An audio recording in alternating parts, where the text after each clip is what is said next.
Hello, friends, and welcome to NFL Daily, brought to you by the Draft app. I am Tom Downey. Alongside me is Mitchell Renz. Mitchell, we got a great show for you guys today. We have Monday Night Football highlights. We've got some fantasy stuff. We have a special bra as well for you guys. Oh, man, you guys are going to love it. If you guys watch cable, you might have seen it, but it's a great one as well. But we're going to talk a lot about fantasy today, something both near and dear to our hearts. Oh, I love fantasy football. What a crazy week in the NFL that it was. I mean, just so Tons much of upsets. So many upsets. So, no, man, today's going to be a fun show. Let's do it, though. Got special guest James Koh of NFL Network coming on in about 20 minutes or so as well. Before we get started here, folks, I want to remind you that today's show is live. So if you've got fantasy comments, questions, whatever, who to add on the waiver wire, who to start, if you got some options that you got to weigh this week, get them in the comment section, and producer Brett Scott can read them up on screen. And Mitchell and I, mostly Mitchell, will answer them. I also want to remind you guys that today's show is brought to you by the Draft app. Head to draft.com/chatsports. They'll give you a free $3 entry into a league. You sign up when you head to draft.com/chatsports. They'll give you free money to use. How awesome is that? Free money. Yeah. Man, I mean, you can't imagine. It's like doing a draft is like Christmas. Yeah. Imagine getting free Christmas presents. That's what the Draft app is. There it is. Draft lets you draft a team whenever you want, anytime, no worries. These take like 5 minutes, if that, to do. No, We're going to be doing one later on in the show. Producer Brett Scott came in last this week. I sneaked by with a third place. Mitchell came in second. Well, let's get you to the fantasy leaders for Week 3 of the NFL. The first two, I think we can understand. Tom Brady, Russell Wilson, and then it's Case Keenum, Jacoby Brissett, and Blake Bortles, and suddenly we are in bizarro world. Because how the heck do those guys finish as 3 of the top 5 fantasy? That's fantasy football, though. I mean, you're going to have crazy stuff like that. I mean, if you predicted Case Keenum, Jacoby Brissett, and Blake Bortles that would finish as top 5 quarterbacks this week, my hat's off to you because I definitely didn't do that.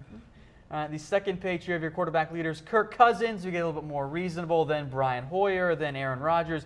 Jared Goff's actually looked pretty good, dare I say, as a quarterback, and Dak Prescott, thanks in large part to that nice 10-yard scrambling touchdown, helped out his day.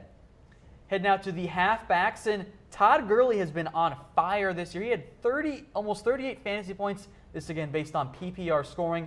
Jordan Howard, thanks in part to that overtime touchdown, had a big day for his owners. Chris Thompson, despite not getting a lot of action in terms of snaps and touches, has been ridiculously efficient with those. He had 30.8 points in Week 3. He's been amazing. I mean, he has right now 231 receiving yards. He's currently on pace for 1,232 receiving yards.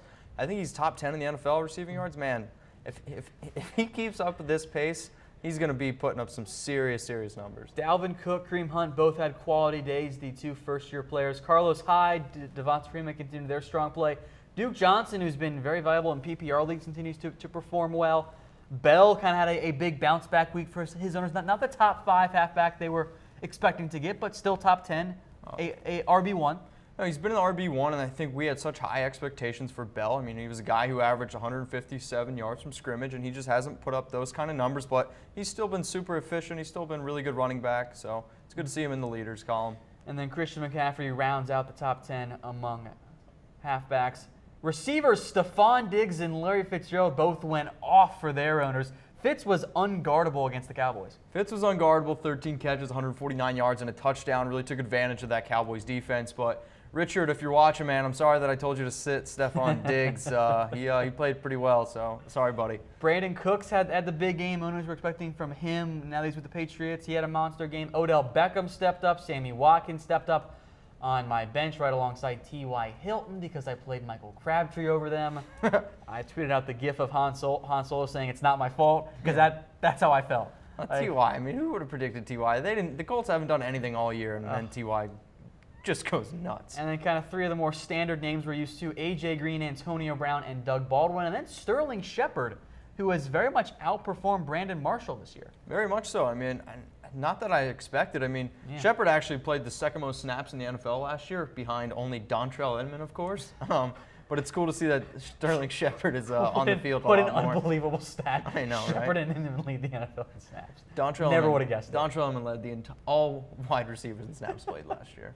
I'll head now to some impactful injuries here from this week in the NFL. We will start with Melvin Gordon, who the knee injury, he says he's fine. we'll see if he ends up missing time or what. Their owners have to be concerned about him. He was either a first-round pick or an early second-round pick in pretty much every league. Yeah, I've been pretty high on Melvin Gordon. He's a really good running back, but if he is unable to play, I would look for Brandon Oliver on the waiver wire, but he won't have the exact same impact on your lineup that Melvin Gordon does. Heading out to the next player here on our list. Again, folks, these are the top 5 most impactful injuries. Sammy Watkins has a concussion. I think the bright side for Watkins is that it came in a Thursday night game. So in terms of recovery time, it gives him a little bit more leeway to get better. Of course, with a concussion, it's not really up to him or the team as to when he can go. It's up to, when is he actually cleared to go. For sure, and I think with this concussion, yeah, of course it's not good, but we've seen Sammy kind of deal with the soft tissue injury, so it's good that he wasn't. And he looked really good on Thursday Night Football. The Rams played really well, and right now the Rams have the most points scored in the NFL, 107. Sean McVay, baby, and some bad defenses, but it still counts. Hey. Another receiver here at number 3 on the list, Kelvin Benjamin, had a knee injury. He left the game very early in week 3. The MRI showed no structural damage, but we don't know truly how significant it's going to be. Yeah, and I will actually say, if you watch the video of Kelvin Benjamin getting injured, I think he's kind of lucky. Yeah, it looked bad. It looked really bad. It for somebody looked who's like dealt torn with ACL. Yeah, that's what I mean. For somebody who's had a torn ACL, I think he's not that he's lucky to be hurt, but he's lucky that his season's not over.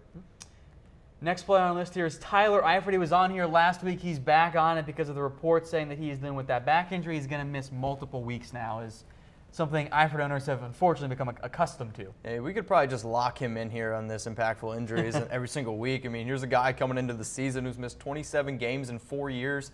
When he's been on the field, man, he's been super, super good. I mean, coming into the year, 21 games, 18 touchdowns. He can never stay healthy. Very frustrating. And then unfortunately here, number 1, Darren Sproles. It might not just be a season-ending injury. It might be a career at his age. He had kind of planned on retiring after this year. A torn ACL and a broken arm on the same play. Yeah, it's rough, man. How unlucky do you have to be? That stinks because I love Darren Sproles. He's a guy who just defies all odds. Small guy. Really tip my hat to him, man. I hope he bounces back, but this will be a tough one to bounce back from. Couldn't agree more. But folks, here, before we get to some more fantasy talk, we want to take you through the Monday Night Football highlights. It ended up being a pretty good one as well. Here, we'll take it to Arizona. Cowboys at the Cardinals. The big story kind of before everything happened was Jerry Jones and the entire Cowboys team took a knee before the national anthem, and they stood and remained with their arms locked during it. The Cardinals struck first. Carson Palmer to Jaron Brown. Nice catch there from the other Jay Brown on the Cardinals roster. 7-0 Arizona up. Phil Dawson had a chance to make it 10-0, but he shanked it wide right from 36 yards. And then just before the half, Dak Prescott on the keeper will leap into the end zone for the score, tied at 7 at the half. I'll show you another angle of that Dak Prescott play. Perfectly designed read option and gutty play. They're going up and over to get in the end zone. And then, speaking of gutty plays, Dez Bryant here in the second half somehow gets in here. The replay, I'm honestly not sure if he got in, but they upheld it after the review, so it's 14-7 Cowboys. Cardinals, though, they would not quit. They would respond. Palmer to Larry Fitzgerald in the corner of the end zone for the score. We're tied up at 14. And then here, Dak Prescott feels the pressure, rolls out, and a beautiful throw down the field to Bryce Butler, who makes the grab. That makes it 21-14. And then Ezekiel Elliott here ices it. He goes in for the score. That made it 28-17. That would be the final in this one. Ezekiel Elliott had to work for every yard in this game. The Cowboys' offensive line was not as good as we saw last year. In the first half, he had more yards after contact than he had actual yards, meaning he kept getting hit in the backfield. Yeah, I think we saw that. I mean, we talked about it on our show last night, and the game was 7-7 going into the half. Both teams did not really look solid at all whatsoever. The defenses were playing well, and Cowboys luckily figured it out in the second half and kind of put this one away with the running game. But that offensive line needs to be better if the Cowboys want any chance of going anywhere. Cowboys now 2-1. The Cardinals now 1-2. Of course, Mitchell, the big storyline kind of before the game started, and that's even up throughout the first half, and what was kind of a boring first half, was what the Cowboys did before the national anthem. You see them all with their arms interlocked. Now, this was, again, folks, before the anthem came out, before the flag came out, before the anthem started to play. What the Cowboys ended up doing was they all ended up taking a knee, which surprised me because the owner, Jerry Jones, has been so outspoken about his dislike of the anthem protest. Now, they intentionally did this before the anthem and then were standing during it. But Mitchell, you and I talked about this last night on our Monday Night Football Instant Recap. We thought the Cowboys handled this very well. I don't really see what else we want from them.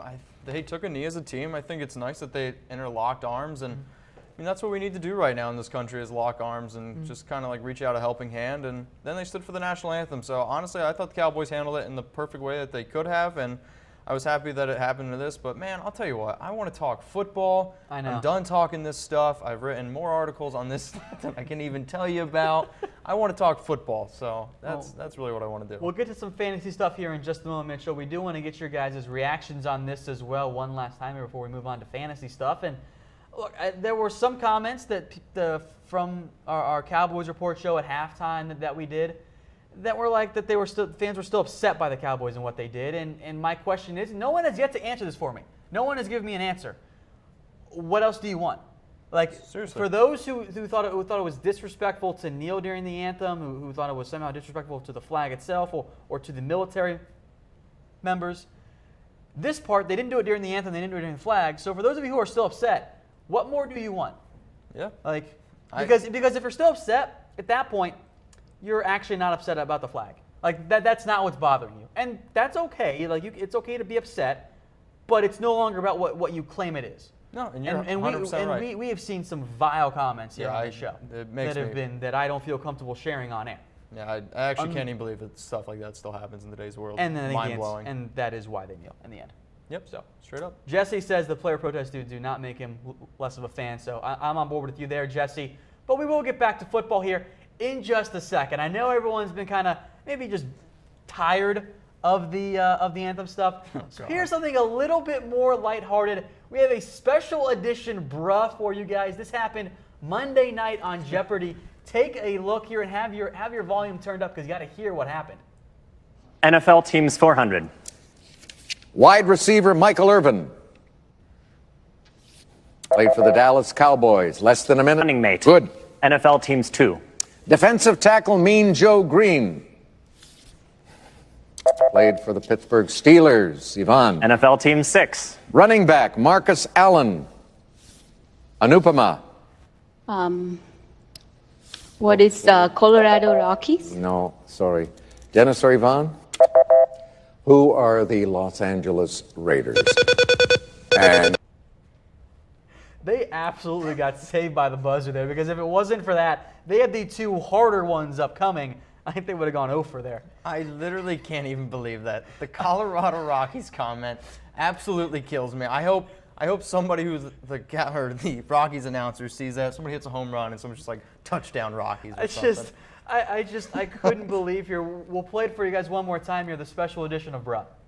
NFL teams 400. wide receiver Michael Irvin. Played for the Dallas Cowboys. Less than a minute. Running mate. Good. NFL teams 2. Defensive tackle Mean Joe Green. Played for the Pittsburgh Steelers. Yvonne. NFL team 6. Running back Marcus Allen. Anupama. What is Colorado Rockies? No, sorry. Dennis or Yvonne? Who are the Los Angeles Raiders? And just a absolutely hilarious moment there. I actually kind of feel bad for them because these clearly aren't sports fans. So this would be something like if I had to go up there, something under something that's completely unfamiliar with, I would get wrecked. So I do feel bad for them. No, I get it. I guess if you're not a sports fan, yeah, it can be difficult. But the Colorado Rockies. I guarantee that every one of you guys watching knew instantly who those people were. Now my question is, when they had Marcus Allen, would they have accepted the Oakland Raiders because he was playing for the Los Angeles Raiders, or would they have accepted the Chiefs? Would those have been acceptable answers because he did play for the Chiefs? No, I mean you got me there, but yeah. I don't know. That's the case where if you don't know it, don't say anything. I mean, that's so bad. She was down. She was trying to make a late rally here. I think she was like, oh, let me try and get something right, and then she went, oh, I got no idea. Oh man, I'm in so trouble. she threw out a sports team that she knew. Yeah, good for her. So I thought that was pretty funny. But folks, what we have for you guys now is a special live draft here on the Draft app. Last week we did all quarterbacks. We're heading back to our normal format here of 1 QB, 2 halfbacks, 2 receivers or tight ends, so 2 total there. The 4 of us, me and Mitchell, producer Brett Scott, friend of the show Harris Rubenstein. Once again, I am back at the turn, and I don't mind it as much this week as I did last week. I did not like being at the turn last week for all quarterbacks. Yeah, I don't see why the guy who came in last gets first pick this week. What's up with that's that? Interesting there. Yeah. That doesn't even make sense. All right, so folks, so what we have here is we will all draft. You guys will watch it here live as it happens. Ooh. First pick is in, if you can't quite see it on your screen. Ezekiel Elliott has gone number 1 to producer Brett Scott, who is a Cowboys fan, by the way. Yeah. So that means I'm going to go with a guy who's been absolutely phenomenal. I don't really think you can argue it. I'm going to go with Kareem Hunt. Yeah. Kareem Hunt right now is on pace for 2,840 yards. I mean, I don't blame you at all there. I mean, Hunt's been unbelievably good. I think at some point he's got to come back down to earth. But look, if you own him, now is, I mean, maybe I guess now is the time to sell. But how can you? Yeah, I know. He's been so good. He's been almost too good. Yeah. So Harris Rubenstein now is up on the clock here. We'll see if he makes his pick. Aaron Rodgers, if he goes quarterback early here. He's gone quarterback early every single time. But on Thursday Night Football, I understand the game that we saw last week, which is probably the greatest Thursday night game of all time. Quarterbacks don't normally score as much on Thursday night. So I'm hesitant here because I'm looking at the 2 Steelers guys, and I see Antonio Brown and Bell, but it's on the road. And I don't like them going on the road. Now, I trust Antonio Brown because he's safe, he's reliable. I'm tired of getting stuck with draft busts because I've had it multiple weeks we've done this. So I'm going with Antonio Brown. And then I'm going to, what ends up actually being like a quad down for me because I have so many shares of him right now, I'm going to go ahead and take LaShawn McCoy here against Atlanta. He has to bounce back at some point. I think we're going to see a closer game than he was against the Giants or Jets. He still had 10 points last week. I really need LaShawn to bounce back for me in a big way now. Yeah, Atlanta struggles against pass-catching running backs, and I understand McCoy does a lot more. He has yet to find the end zone, so he's a guy who I would consider buying low on right now. I mean, touchdowns are really hard to predict, and he's getting the touches. He's getting about 20 touches a game. I thought really hard about going Bell, but on the road I just don't quite trust as many Steelers. And I know it's Le'Veon Bell. Maybe that was the smarter pick, but you know. And Harris goes Todd Gurley. I like it. Yeah, I definitely don't mind it. I mean, I kind of wanted Gurley, but so now I'm gonna go with a.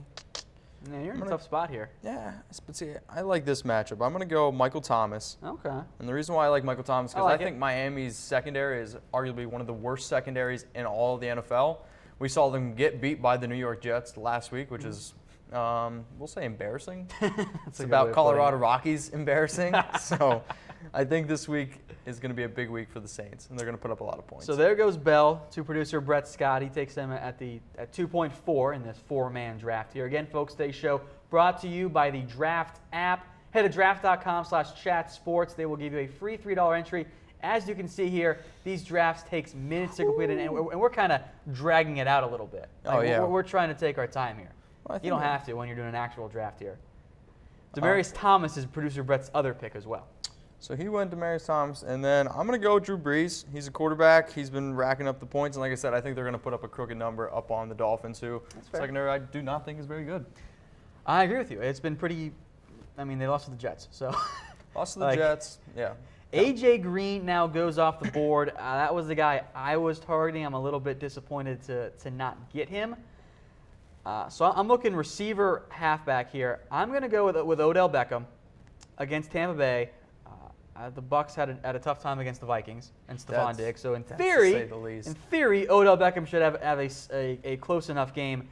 Now I'm looking at Jay Ajayi and Devonta Freeman. I'm going to go with Ajayi because I don't think the Saints can stop anyone. I don't love having a lot of shares in Ajayi, but I think he bounces back after what was a pretty bad, really bad week 3 effort against the Jets. 3.5 points. I think he's got to do better this week. I would hope, but I don't know how you can be confident taking a guy who just put up a serious goose egg on the Jets. He did. He was bad, but that means there's nowhere to go but up. Yeah, I guess. Nowhere to go but up. The way I look at it. I also considered Freeman there, and I imagine he'll go off the board here in the next couple picks. Fournette goes one pick after me to Harris. Good old Harris Rubenstein. So now I'm getting kind of low there on time, which I don't really like. So I'm going to go with Ty Montgomery. Right now, Ty Montgomery in a powerful offense. Yes, they're playing the Bears, but we see Thursday night games typically lean more towards the run. And Ty Montgomery right now has played more snaps than any running back in the NFL. Julio Jones goes off the board next here, so I think, and there goes Russell Wilson. I like the Russell Wilson pick. Yeah, I'm I a do little too. nervous because I don't know if Doug Baldwin's going to play. We saw him Yeah, get that's banged up. concerning. That scares me a little bit. So he would have been a guy I would take, but I don't know how this guy's kind of still on the board. And I'm going to go Stefon Diggs. Right now he's the #1 fantasy receiver. As we all saw coming, right? Yeah, of course. Well, With hey, no man, Sam when he's Bradford. healthy, he's really good. But coming into the year when Stefon Diggs was healthy, 9 catches, 170 yards, and a touchdown. Like, that's what he was averaging. And last week he put up a sick number with Case Keenum. So Harris manages to snag a Patriot. He gets Brandon Cooks. So I'm going to go with who I think is the obvious top QB left on the board right now, Tom Brady. Brady. I would plan, knowing I was the turn, I was just going to make the last quarterback pick, try and load up on halfbacks and receivers. So my team, Tom Brady, LaShawn McCoy, Jay Ajayi, Antonio Brown, and Odell Beckham Jr. And then, we have Harris's team as Aaron Rodgers, Todd Gurley, Leonard Fournette, A.J. Green, Brandon Cooks. My team, Drew Brees, Kareem Hunt, Ty Montgomery, Michael Thomas, Stefon Diggs. And then producer Brett Scott, Russell Wilson, Elliott, Bell, Thomas, and Julio Jones. We will see now this time, Mitchell, because there was some debate amongst the Chat Sports office. What does the loser do this week? I think he should have to eat some hot sauce. I mean, we got some crazy hot sauce out there, and Yeah, there's we a do. lot of different kinds. So We do. I don't know. I mean, that's just me. I think you should have to eat some of it, Brett. All right. Sorry, homie. For this week as well, you think? Hot sauce bet again? Yeah, let's do it. Let's All do right, some we weird will stuff. film it, and we will put it here on next week's show. The loser has to eat a significant amount of hot sauce Yo, there. that stuff is hot out there. I don't like hot things in general, so if I lose, I think you'll see some tears coming out of my eyes there. But again, folks, today's show is brought to you by the Draft app. Head to draft.com/chatsports for a free $3 entry. Up next, here we have a special guest here, James Koh of NFL Network. Mitchell will interview him in just a second.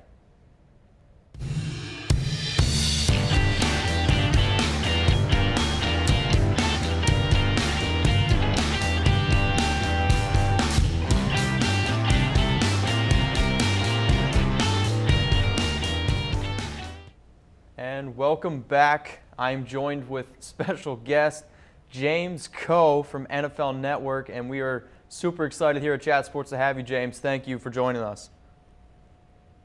Oh, no, thanks for having me, man. It's a big-time honor. Yeah, cool, man. I mean, I love your guys' show, NFL Fantasy Live. I'm a huge fan, and I don't know how much you know about me, but you're one of the big reasons why I started doing fantasy football. I used to live in Germany, and your podcast was a huge way that I could connect with myself, my family, and friends. It made me feel at home. So I seriously want to salute Daily Dap you guys and say thank you. You know, you guys are the main reason for why I do what I do. Oh, man, I appreciate that, man. Hearing stuff like that, I mean, it warms the cockles of my heart, man. And, you know, honestly, it's a business. It is a type of business where you hear a lot of negative stuff in my line of work. But when I hear something like that, man, it just, I don't know, man, it just makes me happy. So I appreciate you sharing that. No problem. Well, let's jump into, I guess, the reason why you're on here is to talk a little fantasy football. And the first one I have for you is Jamaal Charles is a must-add in all fantasy leagues. Are you buying that? You know what? In all leagues, no. I think, but if you're in a 12-team or bigger league, then yeah, he's absolutely worth the roster spot. So long as C.J. Anderson is healthy, the value for somebody like Jamaal Charles is relatively limited. I get that he saw a pretty large snap share there in week 3, but that being the case, again, so long as C.J. Anderson is there, the upside for Jamaal Charles is pretty limited. I will say this, though, man. If you feel like the other shoe may drop at any moment for C.J. Anderson, who is, again, a great talent but has struggled to stay healthy, then, yeah, sure, absolutely. Feel free to add Jamaal Charles. I don't know. I've been hearing Jamaal Charles looks like old Jamaal Charles. Am I the only one that thinks he does look like old Jamaal Charles? Like, not in a good way. Like, I think he looks old. I don't think he looks like he still has that pep in his step. Well, I don't know if we're looking for 2014, 2013 Jamaal Charles, okay, that's not that guy, right? But he seems to have a little bit of explosiveness, certainly has some of that jump cut ability, somewhat back in his game. So, yeah, I mean, again, are we looking for that crazy explosive could break out for 200 rush yards. No, that's not that dude. But that being said, he does seem to have a little bit of jump cut ability, and he's a great change of pace back for what Denver wants to get done there. Cool. Next one is currently, I don't know if you know this, but Chris Thompson is a top 3 running back. Do you think Chris Thompson could finish as an RB1 at the end of the season? No. Let's not get crazy. No. I think Chris Thompson is a great player. He has definitely evolved in this offense. Anytime a running back can get 150 yards through the air, your ears are going to perk up, and you're definitely going to take notice. But that being said, Chris Thompson is who he is. He's a pass-catching running back. I don't think he's going to be a featured guy. I don't think he's going to be an every-down running back by any stretch of the imagination.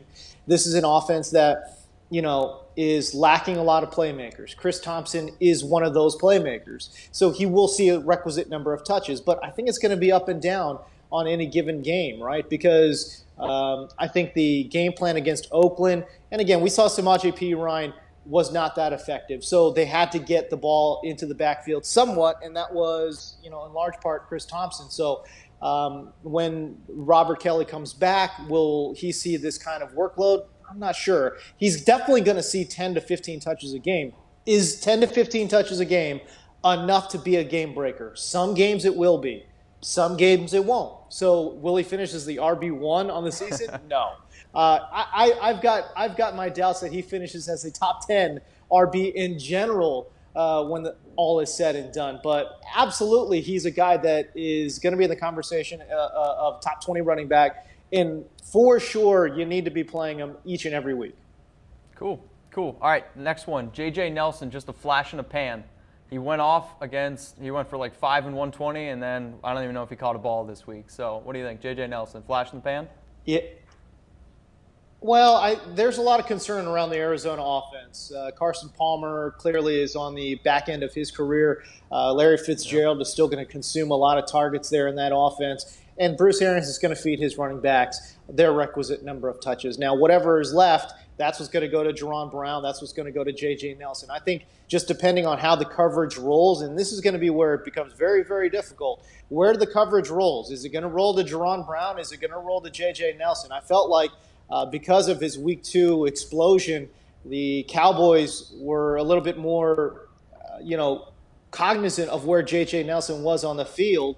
He is a good player. He's not a great player. He is a good player, not a great player. What does that mean? Well, look, if he gets a large amount of targets, yes, he could turn one of those into an explosive play.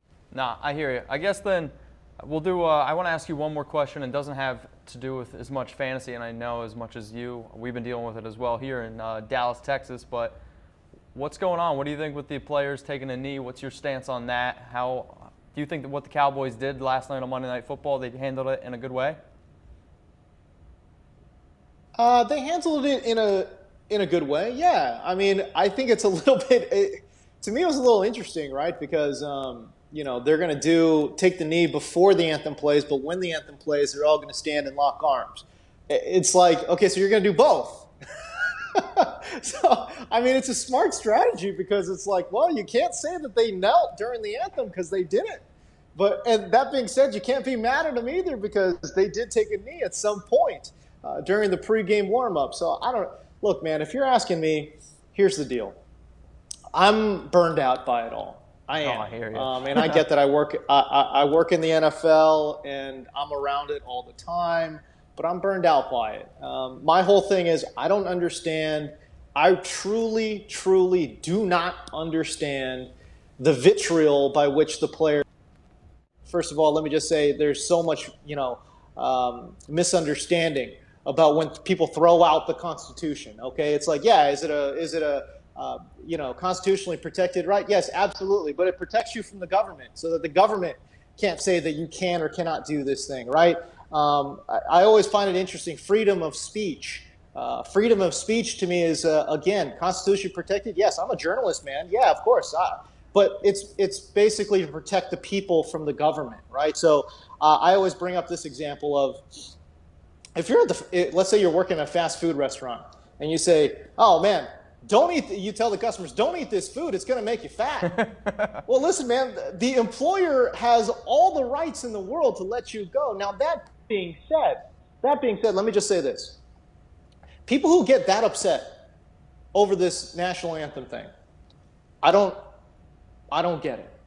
It's let these guys live. They have an entirely different point of view than you. Who cares? It's football. Just let these guys play football. If you have, you have to understand, these guys grew up in a totally different scenario than you.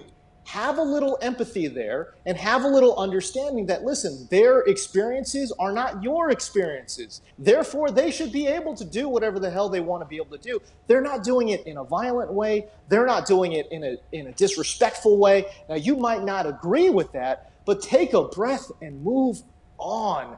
That's my thing. I don't understand why people are so fired up about it. Why are you getting so... Take a breath, move on. You disagree, great.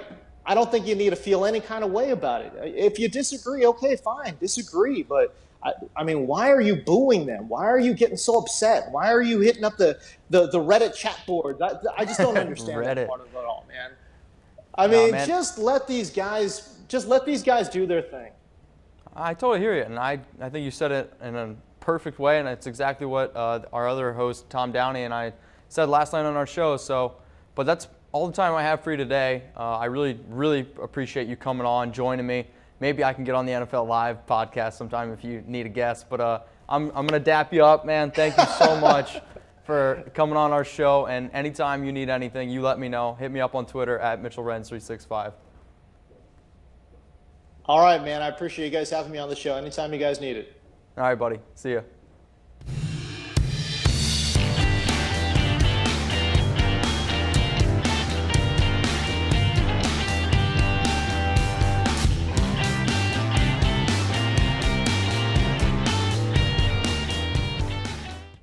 Hello, friends, and welcome back to NFL Daily, brought to you by the Draft app. I'm Tom Downey, alongside me, Mitchell Renz. If you guys got fantasy comments, keep them coming.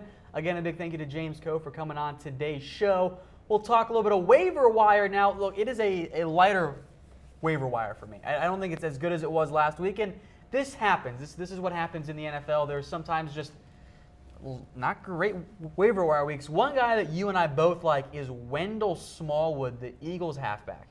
Yeah, and I think we should like Wendell Smallwood. I mean, unfortunately, we saw Darren Sproles go down with an injury, but Smallwood was pretty good last week. 13 carries, 72 yards. He looked pretty good, and I think he's the best running back for the Eagles. So he'd be a guy I definitely would add.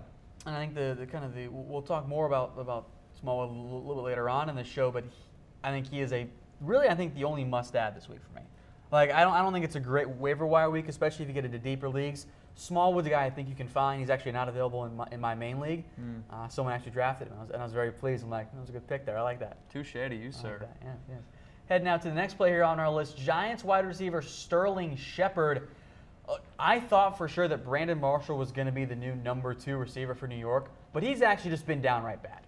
Yeah, he has not been good, and his connection with Eli Manning has not been very good. But, I mean, look at this wobbler that Eli's throwing there to Shepard. At least Shepard can catch the ball.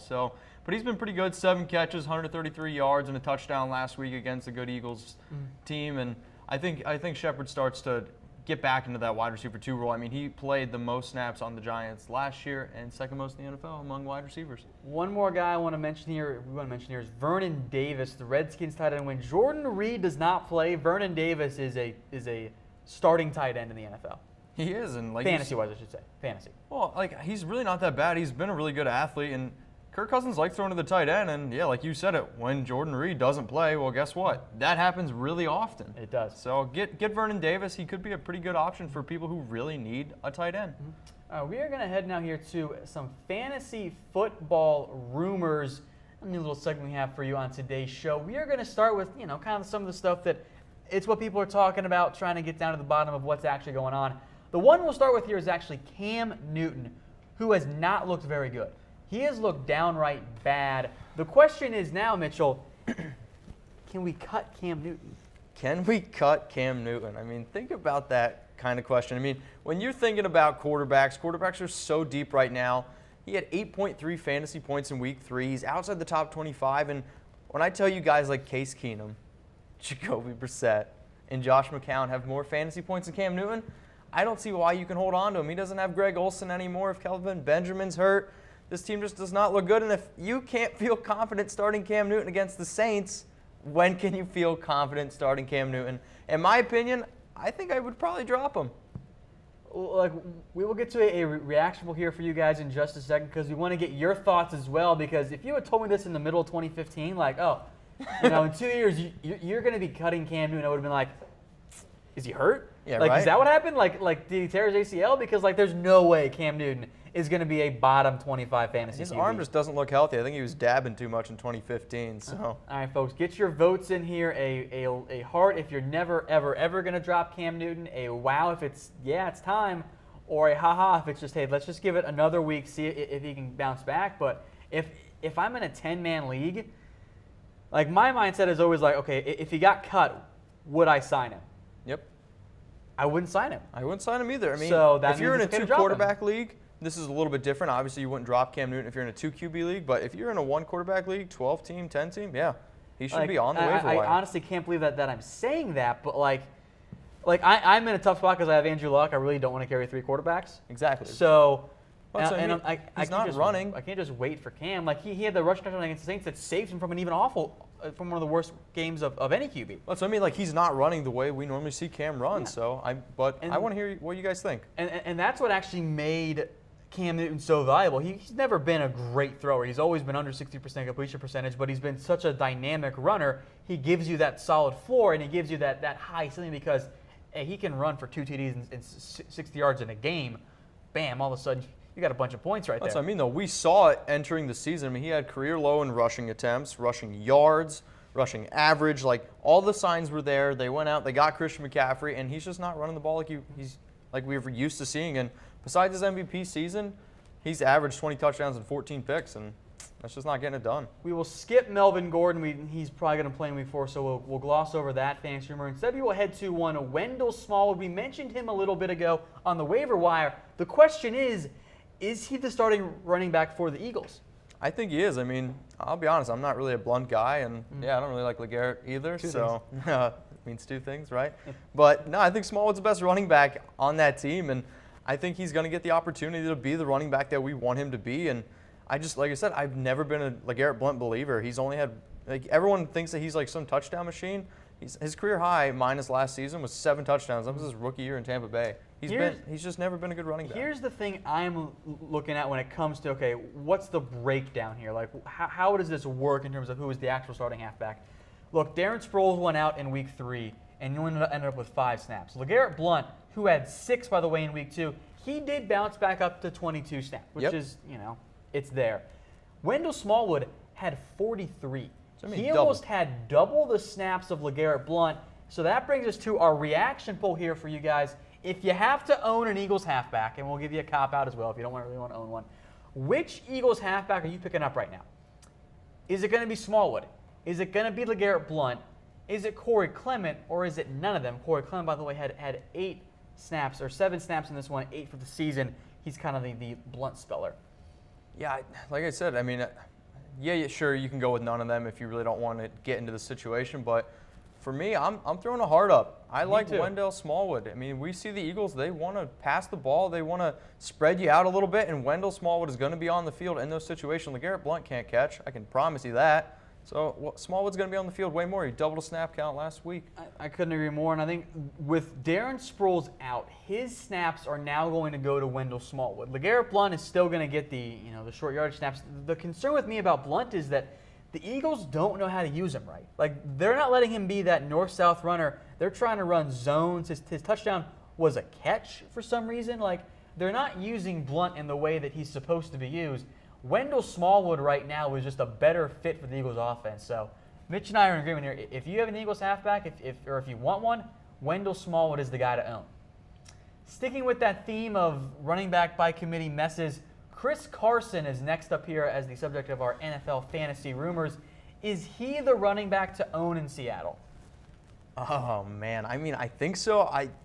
I think the most talented guy is C.J. Prosise, but unfortunately he just can't stay healthy. And Chris Carson was a guy I really wasn't crazy about when he was coming out of Oklahoma State. I'm stunned by how productive Chris Carson seriously. has been. And I mean, Feast Mode, who's Eddie Lacy, I don't know what he's doing right now. And yeah, Thomas Rawls can't stay healthy. I think if you're going to own a guy, it's Carson. I mean, he's got 34 touches the last 2 weeks and averaging 4.5 yards per carry behind a really bad offensive line. He's been impressive. So, and if we can get a guy, I mean, why not? Brings up another quick reaction poll here that we can get for you guys of which running back do you want to own in Seattle? Same question, Procise, Carson, Rawls, or Lacy. I'll give you the snap counts here. Thomas Rawls, 1 snap in week 3. Eddie Lacy was once again a healthy scratch with 0 snaps. CJ Procise had 27. Chris Carson once again led the way with 41. Look, if you can get a halfback who has the majority of his snaps on a team, that's the guy that you should add. Yeah, and like I said, we haven't seen it from anybody else yet besides Carson. So if I'm going to pick one of these guys up, it's Carson on my book. I saw 1 vote for Fat Eddie, which I'm a little bit surprised by. And some split votes here. I saw 1 for Thomas Rawls. I think I saw 1 for Chris Carson. Not a whole lot for CJ Procise. I like Procise more in PPR. CJ Procise is definitely a better PPR, but he's really talented. He just can't stay healthy. Head now to the next fantasy football room here on our list, Stefon Diggs. Should he start? Should he be a start every week, even with Sam Bradford out? Is he a must start now? I almost feel like I have to say yes, just because I ate my words this past week with him. I mean, I never would have thought Case Keenum would have done what he did. I mean, he was unbelievable against a good Buccaneers defense, but Stefon Diggs, number 1 wide receiver right now in fantasy football. You can't really argue that. So if you got Stefon Diggs, he's a must start in my book from here on out. I thought that was true of Michael Crabtree against the Redskins, and then he laid a goose egg, in part because he got hurt. But look, I've been very impressed by Stefon Diggs. This is what I thought he could be when he first committed to Maryland, a highly touted recruit. He's got the talent. If he look, as long as he's the number 1 fantasy receiver, I think you have to start him. Yeah, no, and I think you do too. He's been really good.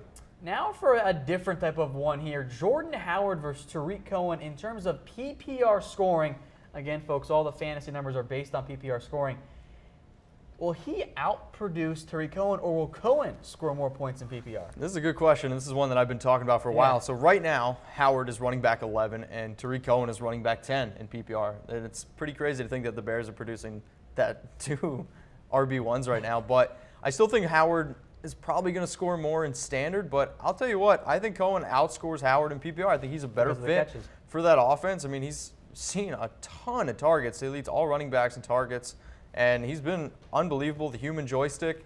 I think he's going to outscore Jordan Howard. I think that rumor is 100% real. Well, there, and you can see the differences there. Cohen was not as good in week 3, but he was still almost an RB1 with his number 10 fantasy RB this year. It's very funny to me how different we could be talking right now had Tariq Cohen not stepped out of bounds. I was just going to say that. Because that takes away, I think it was like 8 points or something from Jordan Howard, 8.5 maybe. Correct. And then Cohen gets another, 9 or something? Easily. Almost 10? 10? He had a 73-yard touchdown callback because he literally just stepped on the line, which I understand is all you need. The 30 or 40. Yeah, so it would have been very, very different there. Another little sell high fantasy rumor here for you, Mitchell.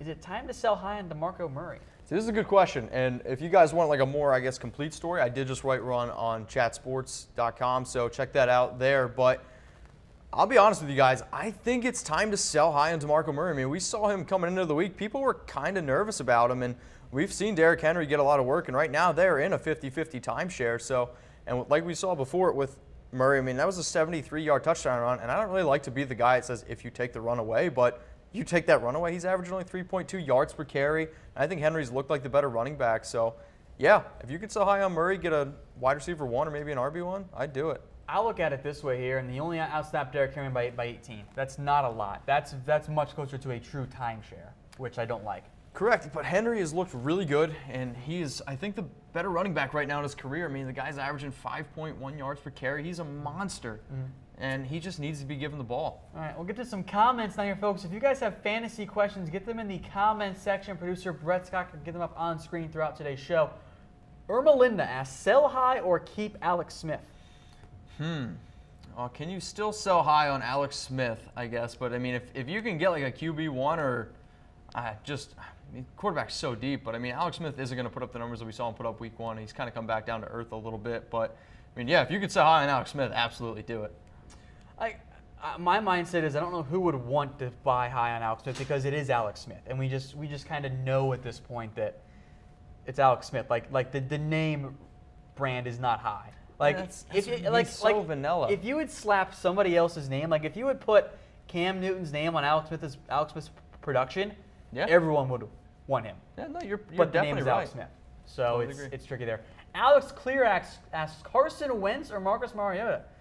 That's a good question. That's a good question. Yeah, That's a tough one. I like that one a lot. Is this one of the ones where you kind of can't go wrong?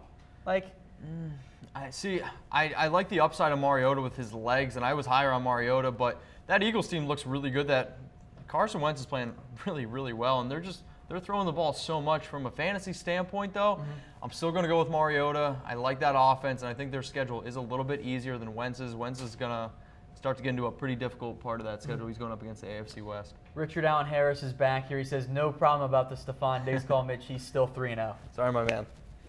Sorry, buddy. Anthony Holder, friend of the show, asks, who has the Flacco jersey this week? Technically, producer Brett Scott is supposed to be wearing it, but we didn't really determine the parameters of the bet, so he has objected. It is currently in the court here at Chat Sports to figure out what the ruling is going to be. We're going to have a panel of the Chat Sports experts to make a decision there. Next week, though, Anthony, the loser has to eat some very, very hot sauce. Yeah, we got plenty. I don't like hot stuff. It's grossly hot here. It's going to be bad. Another question here from Anthony Holder says, is it really that high with Murray in terms of selling his stock? Yeah, well, I just think because he had such a good week against a really, really difficult matchup in Seattle, I still think a lot of people think that Seattle defense is really good. And when you look at his stats, people are like, oh, wow, Murray had a really good game against a really tough D, but it was a really one long run. He really didn't look that solid. Besides that, and he's in a 50-50 timeshare right now with a running back who I think is more talented than he is. Another question here from Aaron Woodley says, is Kyle Rudolph a good start this week? Oh, man. I mean, I guess maybe. I mean, he really hasn't shown the chemistry with Keenum like he's had with Bradford. Who but just loves him. Well, Bradford just likes tight ends in general. But depending, I guess, who else you have, I think Rudolph is still a tight end one. So, I mean, if you have a better option than he does, like maybe. But he's probably going to be started in most leagues. All right, folks, again, today's show is brought to you by the Draft app. Over to draft.com/chatsports. If you love daily fantasy, you guys should be playing Draft. It is the new Snake Draft fantasy app that highlights what you guys love so much about fantasy sports. The Draft itself lets you draft a team whenever you want. I'm talking no worries about the salary cap, the waiver wires, none of that stuff. And with Draft's live daily fantasy snake drafts, drafts only take minutes to complete. Just head to draft.com/chatsports and download the app. You'll get a free $3 entry when you sign up. That's a pretty great deal there, Mitchell. Wait, what? I was just you were doing a draft again, weren't you? No, dude, I love doing drafts. I do like 4 drafts a day. I know you do. You kind of have a problem with it, though. I do have a little bit of an obsession with it, but no, it's You're super one of easy. the Just best download users. the app. Oh man, I'm a user and abuser of the Draft app. Draft.com/chatsports. Check it out today. It is the best daily fantasy app. You can get up to 60% more or 80% more than the other salary cap. I mean, you better chance of winning. drafts, yeah. Super quick, easy to do. I mean, you can't lose with it. Sounds like a win-win-win to me. Win-win-win. And I like winning. That will do it for us today. If you guys missed the Monday Night Football highlights, don't worry. Hang tight for another minute or two, and we'll loop it back, and you can see the whole show one more time. That'll do it for us. For Mitchell Renz, producer Brett Scott, I am Tom Downey. You guys stay classy out there.